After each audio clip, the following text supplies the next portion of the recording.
Olá, povo brasileiro. Hoje eu vou ler mais um capítulo deste livro aqui, ó. Autobiografia de um Yogi. Hoje eu vou ler o capítulo 23. Está na página 234. Autobiografia de um Yogi. Página 234, capítulo 23, recebo o diploma universitário. Você ignora os trabalhos de filosofia que mando fazer. Sem dúvida está confiando numa intuição pouco trabalhosa para ser aproveitada nos exames. Entretanto, se não se aplicar aos estudos de modo mais acadêmico, eu me encarregarei de sua reprovação nesta disciplina. O professor D.C. Ghoshal, da faculdade de Serampore, falava comigo severamente. Se eu não passasse em seu exame escrito final, não seria admitido aos exames de conclusão do curso, preparados pelo corpo docente da Universidade de Calcutá, a qual faculdade de Serampore é ligada. Nas universidades indianas, um aluno reprovado numa única matéria nas provas finais tem de fazer novos exames em todas as matérias do ano seguinte, para receber o diploma. Meus professores na faculdade de Serampore em geral me tratavam com bondade, misturada com divertida tolerância. Mukunda está um pouco embriagado de religião. Assim, me definindo diplomaticamente, poupavam-me do constrangimento de tentar responder às perguntas em aula. Confiavam nas últimas provas escritas para eliminar-me da lista de candidatos ao diploma universitário. A opinião que meus colegas tinham expressava-se no apelido que me deram, monge maluco. Armei um engenhoso esquema para neutralizar a ameaça do professor Ghoshal de reprovar-me em filosofia. Quando os resultados do exame final iam ser anunciados publicamente, pedi a um colega que me acompanhasse à sala do professor. Venha comigo, quero uma testemunha, disse a meu companheiro. Ficarei muitíssimo decepcionado se não conseguir ser mais esperto que o professor. O professor Ghoshal abanou negativamente a cabeça quando lhe perguntei que nota dera à minha prova. Você não está entre os que passaram, disse triunfante. Ele procurou em uma grande pilha de papéis sobre a mesa. Sua prova nem está aqui. De qualquer modo, você fracassou por não ter comparecido ao exame. Ri abertamente. Senhor, estive presente. Posso eu mesmo procurar neste amontoado de papéis? Confuso, o professor permitiu. Logo achei minha prova, da qual cuidadosamente eu omitira qualquer sinal de identificação, exceto o meu número de chamada. Não sendo alertado pelo sinal vermelho do meu nome, o professor dera nota alta às minhas respostas, apesar de não estarem embelezadas por citações textuais. Devo fazer justiça ao professor Ghoshal, admitindo que as tensas relações entre nós não se deviam a qualquer falta sua, mas apenas às minhas ausências. O professor Ghoshal é um notável orador com vastos conhecimentos filosóficos. Em anos posteriores chegamos a um entendimento cordial. Percebendo meu estratagema, então ele vociferou. Pura sorte sua! E acrescentou esperançoso. Sem dúvida será reprovado nos exames finais. Para as provas em outras matérias, recebi alguma ajuda, particularmente de meu querido primo e amigo Prabhas Chandra Ghosh, filho do meu tio Sarada. Tropeçando dolorosa, mas exitosamente, com as notas mínimas de aprovação, passei em todas as provas finais. Agora, depois de 4 anos de faculdade, eu podia prestar os exames finais. Todavia, nem sonhava em aproveitar este privilégio. As provas da faculdade de Serampore eram brincadeira de criança, comparadas ao rigoroso exame da Universidade de Calcutá. Minhas visitas quase diárias a Sri Yukteswar deixaram-me pouco tempo para frequentar as salas de aula. Nestas, minha presença, mais do que a ausência, provocava exclamações de surpresa entre os colegas. A rotina de quase todos os dias começava quando eu saía de bicicleta, às 9h30 da manhã. Numa das mãos, levava uma oferenda para meu guru. Algumas flores do jardim da pensão Panchi. Recebendo-me afavelmente, o mestre convidava-me para o almoço. Eu, invariavelmente, aceitava com alegria, contente de poder banir para o resto do dia o pensamento da faculdade. Após estar com Sri Yukteswar durante horas, auxiliando no ashram ou ouvindo o incomparável fluxo de sua sabedoria, com relutância eu partia para a Panchi, aproximadamente à meia-noite. Às vezes demorava-me toda a noite com o meu guru, tão venturosamente absorto em sua conversa que mal notava quando a noite se transformava em aurora. Certa noite, por volta das 11 horas, enquanto eu calçava os sapatos, porque um discípulo sempre descalça os sapatos num eremitério hindu,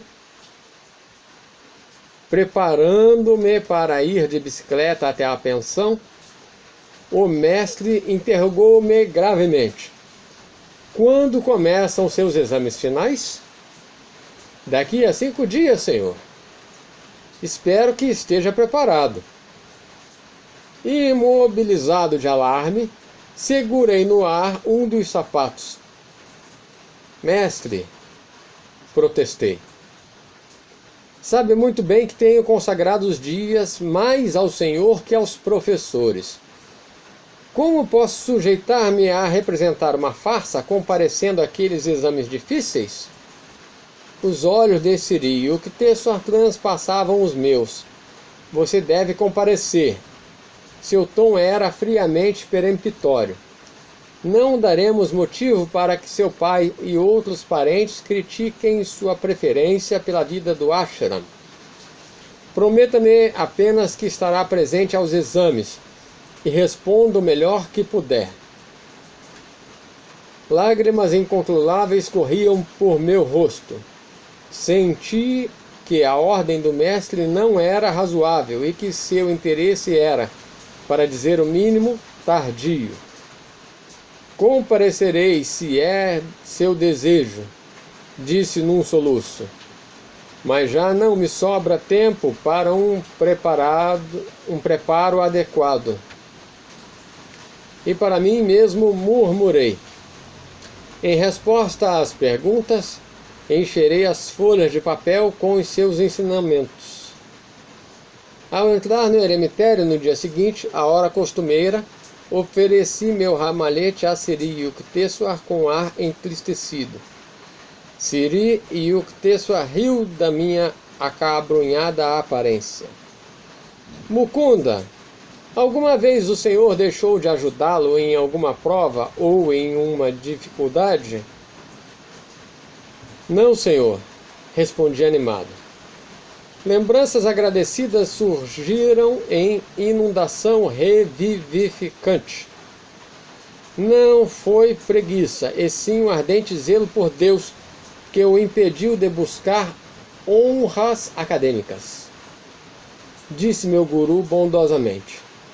Depois de um silêncio, citou: buscar em primeiro lugar o reino de Deus e a sua justiça, e todas as demais coisas vos serão acrescentadas.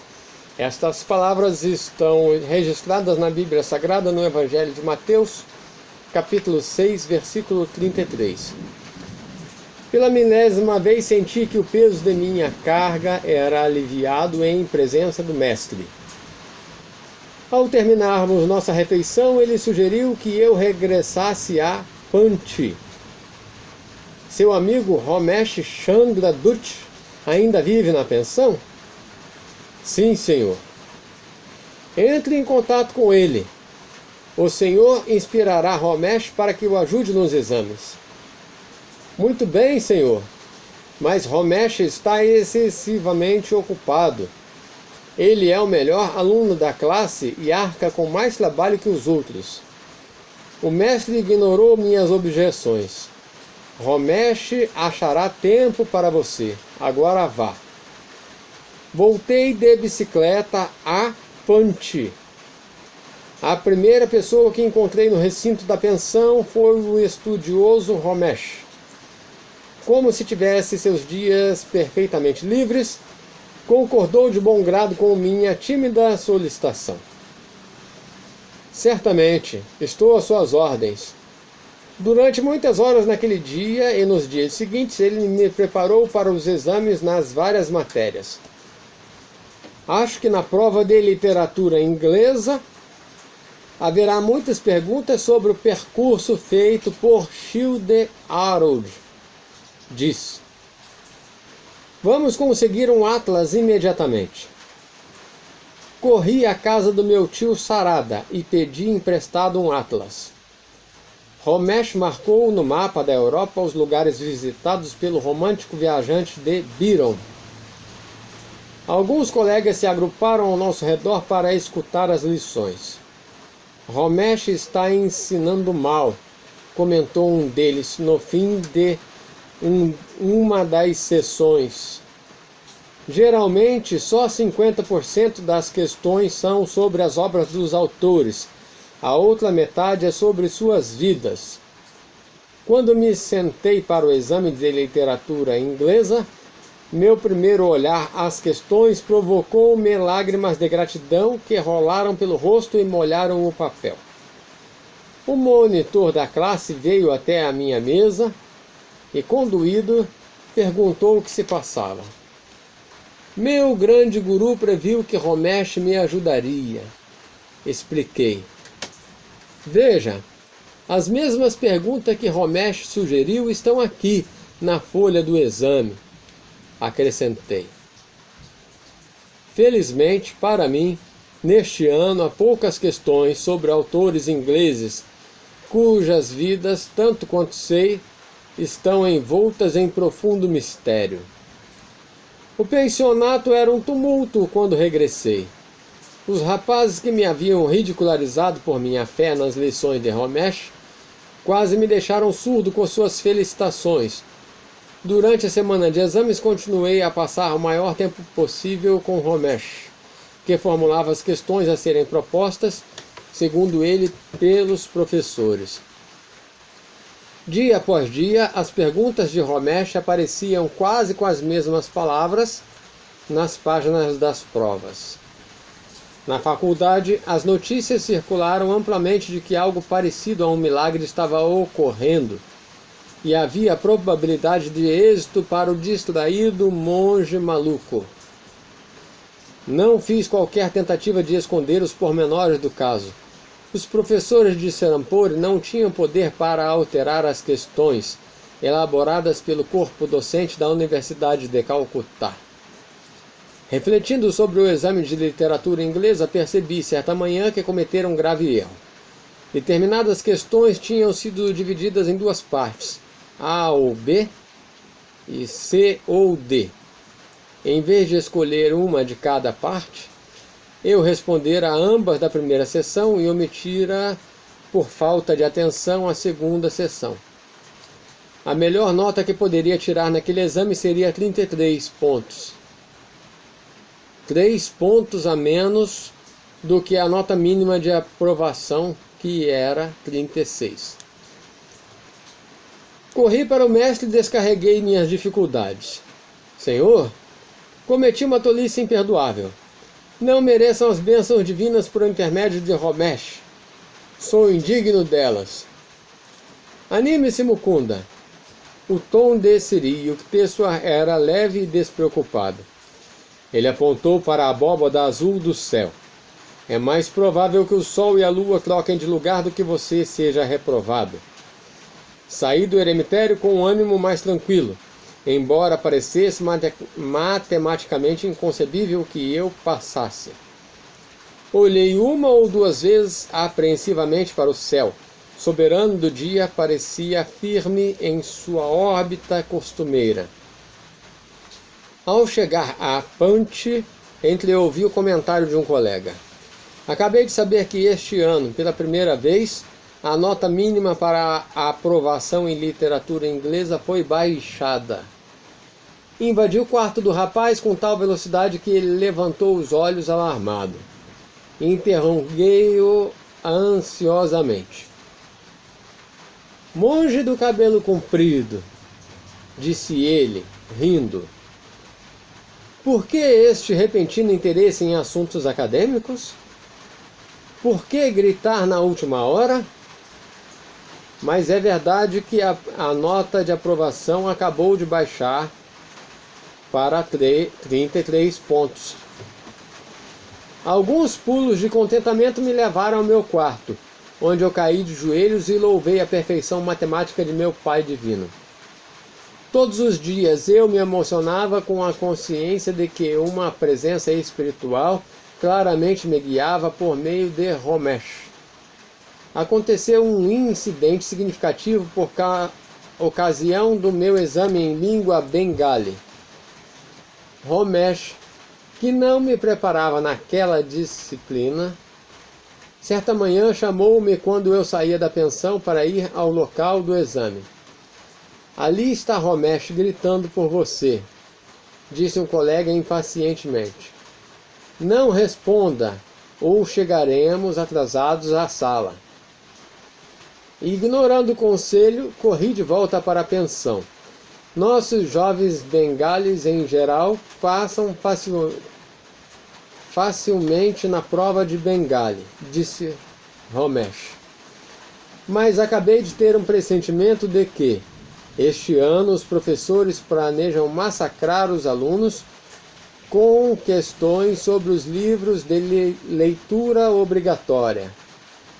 Ele então resumiu para mim 2 episódios da vida de Vidyasagar, renomado filantropo bengali do século XIX. Agradeci a Romesh e pedalei rapidamente para a faculdade. Na sala de exames, fiquei sabendo que o exame de Bengali tinha 2 partes. A primeira instrução era: dê 2 exemplos das obras de caridade de Vidyasagar.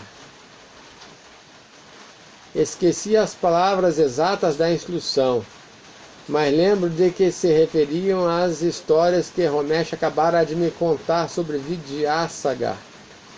Devido à sua erudição, Pundit Ishwar Chandra tornou-se amplamente conhecido em Bengala simplesmente pelo título de Vidyasagar, ou Oceano de Sabedoria.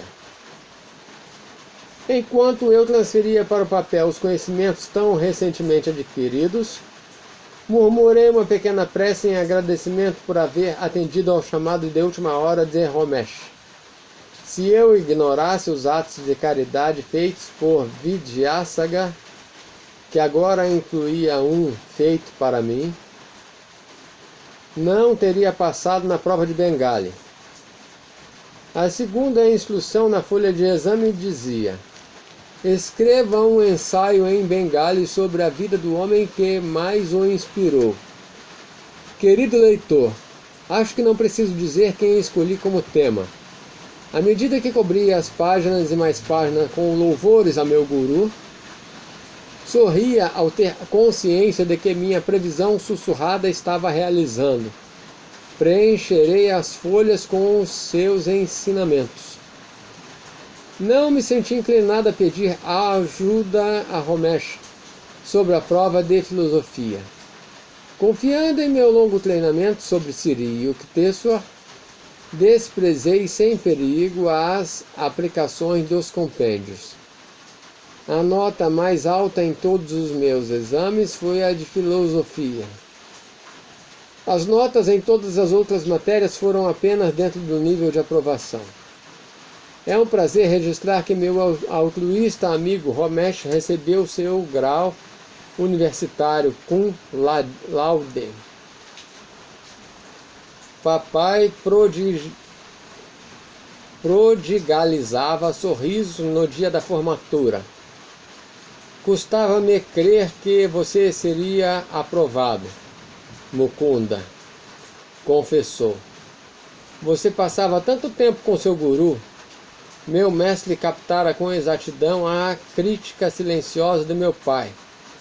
Durante anos eu tivera dúvidas de que algum dia poderia juntar a meu nome as iniciais correspondentes a meu grau universitário, AB, que significa Bacharel em Humanidades.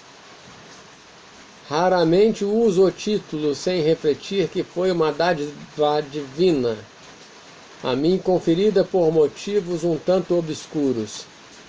Às vezes escuto pessoas com grau universitário comentarem que muito pouco do conhecimento adquirido às pressas permaneceu depois da formatura. Esta confissão consola-me um pouco de minhas indubitáveis deficiências acadêmicas.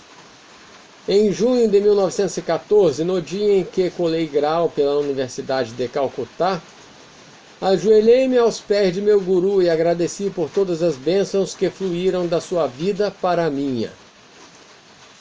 O poder de influenciar a mente alheia e o curso dos acontecimentos é um poder yogi, chamado Vibhuti, mencionado nos Yoga Sutras. Yoga Sutras 3.24 de Patanjali, que o explica como sendo resultado de empatia universal.